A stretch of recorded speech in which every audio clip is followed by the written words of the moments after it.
আসসালামু আলাইকুম বন্ধুরা। রৌদ্রময় বালুচর গল্পের পাঠ 18।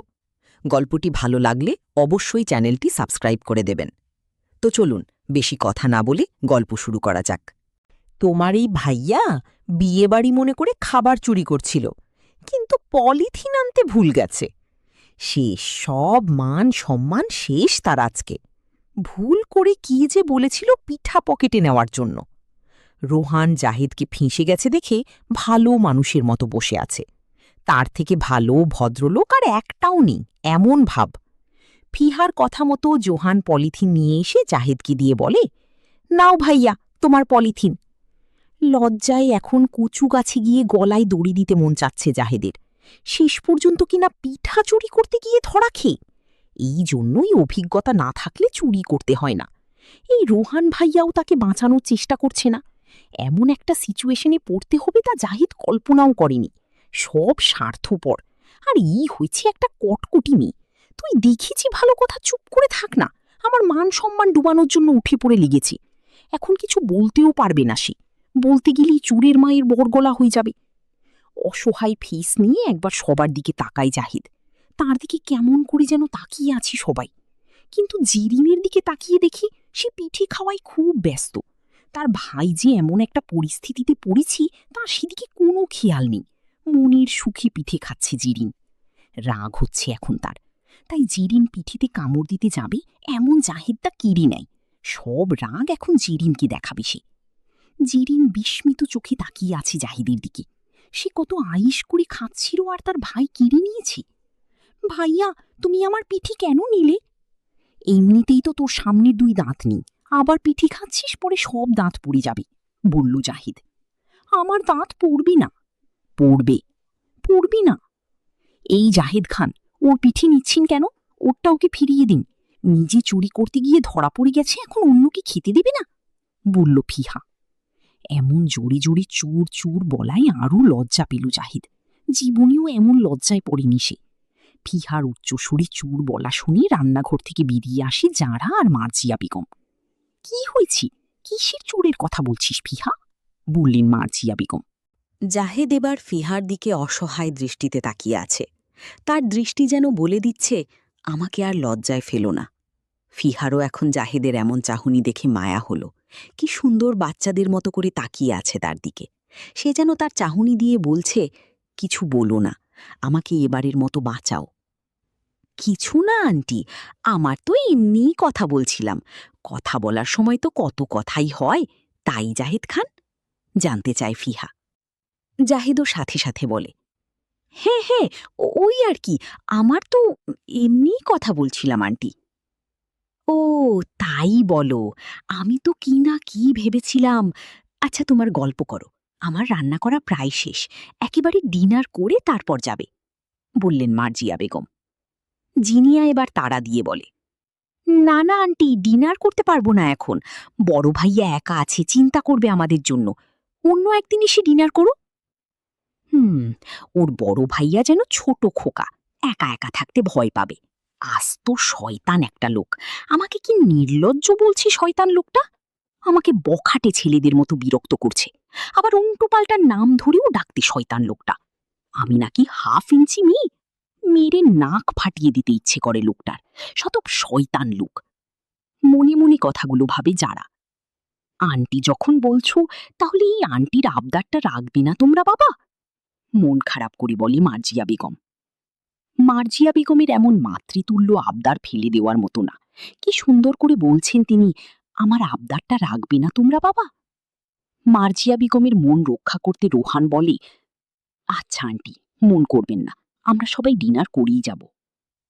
মার্জিয়া বেগম এবার যেন মহা খুশি হলেন। আনন্দে আত্মহারা হয়ে বলেন, তোমরা বসে গল্প করো বাবা, আমি তোমাদের জন্য খাবারের ব্যবস্থা করছি এখনই, বলেই আবার রান্নাঘরে চলে যান। জাহেদ একবার ফিহার দিকে তাকায়। ফিহাও জাহেদের দিকে তাকিয়েছিল, তাই দুজন চোখাচোখি হয়ে যায়। ফিহা তাকিয়ে থাকলেও জাহেদ লজ্জা পেয়ে মাথা নিচু করে মুচকি একটা হাসি দেয়। কটকটি মেয়ে তাকে আজ লজ্জায় পড়ার হাত থেকে বাঁচিয়েছে। কটকটি মেয়ে সবসময় কটকট করলেও মনটা খুব ভালো। তা না হলে আজ তো সে লজ্জায় মাটিতে মিশে যেত, ফিহা বলে দিত সব। সবাই একসাথে আড্ডায় মেতে ওঠে।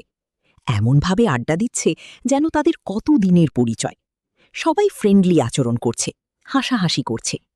কিন্তু একজনের চোখ বারবার শুধু ফিহার দিকে চলে যাচ্ছে। জাহিদ। জাহিদ ফিহার দিকে তাকিয়ে আছে দেখে ফিহা কেমন লজ্জা আর অস্থিরতা কাজ করছে। সে ঠিকমতো মনোযোগ দিতে পারছে না আড্ডা দিতে, তাই মিম আর যারার সাথে লিপটি বসে থাকে। মাঝে মাঝে শুধু হুম হ্যাঁ তাই বলে সাই জানায় সবার কথায়। তাদের আড্ডার মাঝে রোহানের ফোন বেজে ওঠে। পিনটির পকেট থেকে মোবাইলটা বের করে দেখি আরমান ফোন করছে। তাই সবাই মাঝখান থেকে একটু সাইডে দাঁড়িয়ে কলটা রিসিভ করে রোহান। হ্যালো দোস্ত, বল। গম্ভীর কণ্ঠে আরমান বলে, কোথায় তোরা? কয়টা বাজে সে খেলাই আছে তোদের?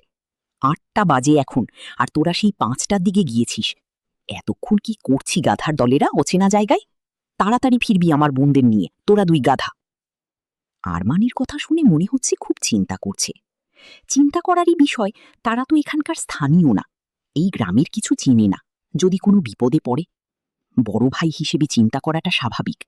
কিন্তু রোহান আরমানের কথা পায়ও দেয় না। উল্টো আরমানকে খেপানোর জন্য বলে, তোর শ্বশুর বাড়িতে জামাই আদর খাচ্ছি। রোহানের কথা ঠিক বুঝল না আরমান, তাই আবারও জিজ্ঞেস করে, মানে কি বলছিস? বুঝতে পারছি না আমি। মানে এই যে, আমার এখন তোর না হওয়া শ্বশুর বাড়িতে আছি। তোর শাশুড়ি তো ডিনার না করিয়ে ছাড়বে না বলে দিয়েছে। তোর হাফ ইঞ্চি মেয়ে রান্না করছে, পুরোই জামাই আদর করছে তোর শাশুড়ি আমাদের। রোহানের কথা শুনে তার চিন্তা হওয়ার বদলে রাগ হচ্ছে। তারা এখনও মাঞ্জারাদের বাড়িতে, আবার বলছে তার হাফ ইঞ্চি তাদের জন্য রান্নাও করছে। রাগী দাঁত হিরহির করে বলে, তুই মাঞ্জারার হাতের রান্না খাবি না, তোদের কাউকে খেতে হবে না, এক্ষুনি ফিরে আয় সবাই।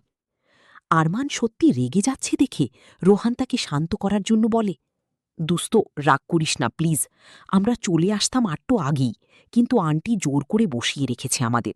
ডিনার করিয়ে তারপর ছাড়বে। সত্যি বলতে তো শাশুড়ি খুব ভালো মনের মানুষ। সব কথা বাদ দিয়ে আরমান আগে জিজ্ঞেস করে, মাঞ্জারা কি সত্যিই রান্না করছে? সে তাকে বলছে কি আর আরমান তাকে জিজ্ঞেস করছে কি? জানি না ঠিক, দেখলাম আন্টির সাথে রান্নাঘরে ছিল অনেকক্ষণ। ওহ আচ্ছা, তাহলে সাবধানে আয় তোরা, বাই। আরমান কলটা কেটে দিবে এমন সময় কি মনে করে রোহান বলে, দোস্ত শোন, একটা কথা বলি তোকে। বল। তুই আজকে আমাকে অনেক বড় একটা উপহার দিলি। সত্যি আমি আজকে অনেক খুশি।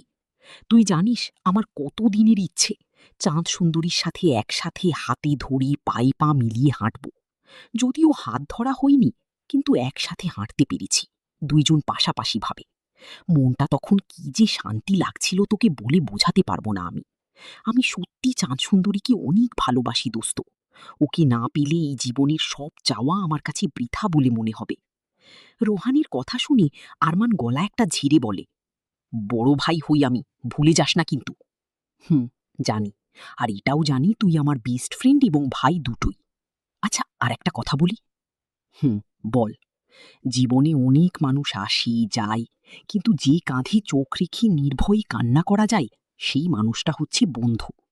এমন এক সম্পর্ক যেখানে রক্তের বাঁধন নেই, কিন্তু আত্মার বন্ধন সবচেয়ে গভীর, যেমন তোর সাথে আমার সম্পর্কটা। রোহানের এমন হঠাৎ করে আবেগী হয়ে কথা বলাটা বিরক্তকর লাগছে আরমানের কাছে। মেয়ে মানুষের মতো করে আবেগ নিয়ে কথা বলছে। তাই আরমান বলে, শালা তোর আবেগের কথা শোনার টাইম নাই আমার। বেড়ি মানুষের মতো আবেগমাই হয়ে যাচ্ছিস, রাখ শালা ফোন। বলে নিজেই ফোনটা কেটে দিল। রোহান কি বলল তা না শুনে। আমার এমন সুন্দর আবেগী প্রশংসা কি শাল।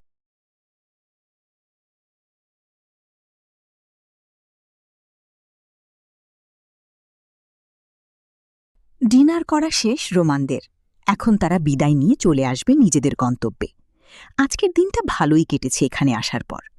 জাহেদ অনেকবার চেষ্টা করছে ফিহার সাথে কথা বলে তার ফোন নাম্বার নেওয়ার জন্য, কিন্তু ফিহা জাহেদের সাথে কথা বলার কোনো প্রতিক্রিয়া দেখালো না।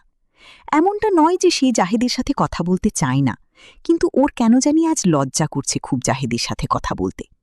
রোহানও আজ 5 দিন পর তার চাঁদ সুন্দরীর সাথে টুকটাক কথা বলছে। জিনিয়ার খুব ভালো গেলেছে রোহান তার সাথে কথা বলায়, কিন্তু তা প্রকাশ করেনি। রোহানের ছোট ছোট কেয়ারগুলো যেন আরও তাকে ভালোবাসাতে বাধ্য করছে, কিন্তু ওই যে অতীত, ভালোবাসাকে আপন করতে দিচ্ছে না। সে কিভাবে ভালোবাসি বলবে রোহানকে?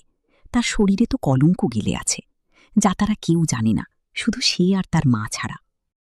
আচ্ছা আন্টি, আসছি তাহলে আজ। আবার অন্য একদিন এসে কিন্তু আপনাকে